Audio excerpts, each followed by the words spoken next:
As the Trump administration tries to change the subject away from Jeffrey Epstein, they are also trying to rewrite the history of Russia's 2016 election interference. Now, as we've been reporting, the Trump administration is baselessly accusing former President Obama of manipulating intelligence and attempting to undermine President Trump's 2016 victory. But is Obama? Because so many of us did kind of buy into, at least to some degree, the thing he was selling in 2008.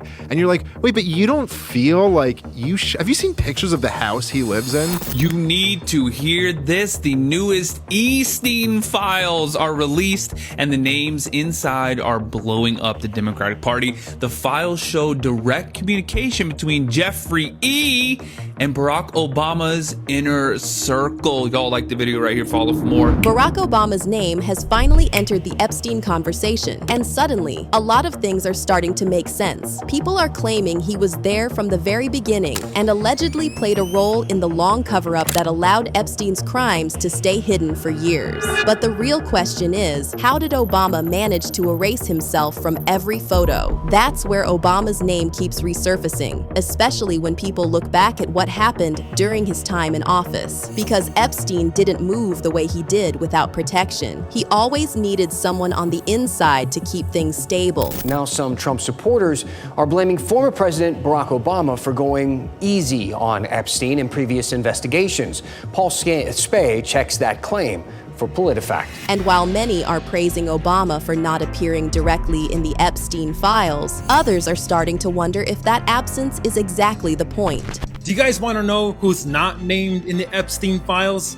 Well, Joe Biden and Barack Obama are not named in the Epstein files. What people underestimate about Epstein is that he wasn't just hanging around one political circle. He was talking to people on the right, people on the left, people inside power, people who used to be inside power. For example, in 2018, when Epstein was already a convicted offender and supposedly out of the game, he was actively emailing Steve Bannon, advising him on his European political tour. And then Epstein casually dropped that he'd just spoken to one of the country leaders that they discussed and suggested they should lay out a strategy plan. While Epstein is hyping up Bannon, a key figure tied to the Trump movement, he's also privately trashing Donald Trump in emails with Catherine Rumler, who served as White House counsel under Barack Obama. Before she talks to him, the boss can only be Obama. Rumler worked for one person, the president. These emails kept going for 2 years. This is not a random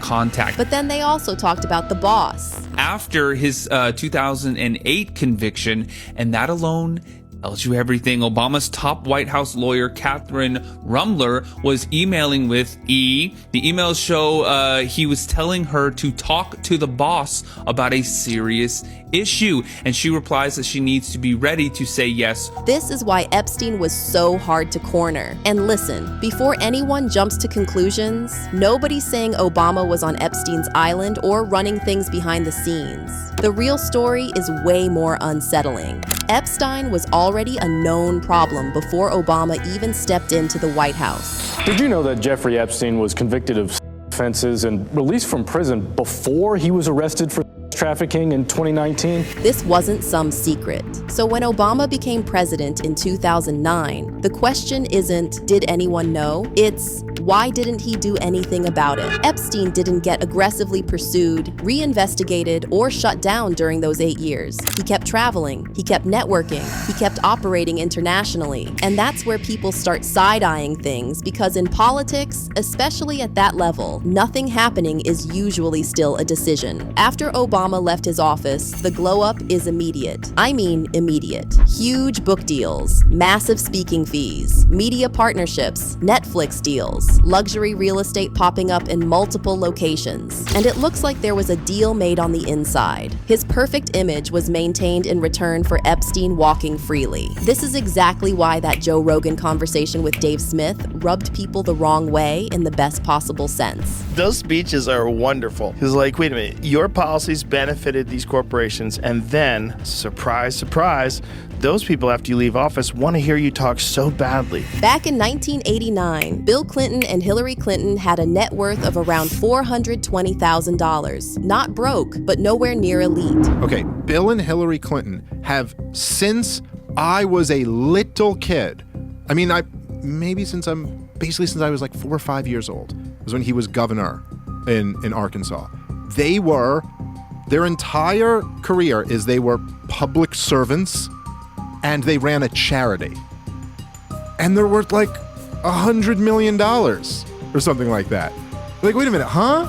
Wait, so you guys haven't been practicing law any of this time? You haven't been working in some industry where you've made tons of money. You were public servants who make, healthy salaries. Fast forward to after they left the White House, and Forbes estimated they made about $230 million. The same pattern shows up with Barack Obama. His net worth multiplied nearly 30 times, and it's now estimated at around $70 million. But is Obama?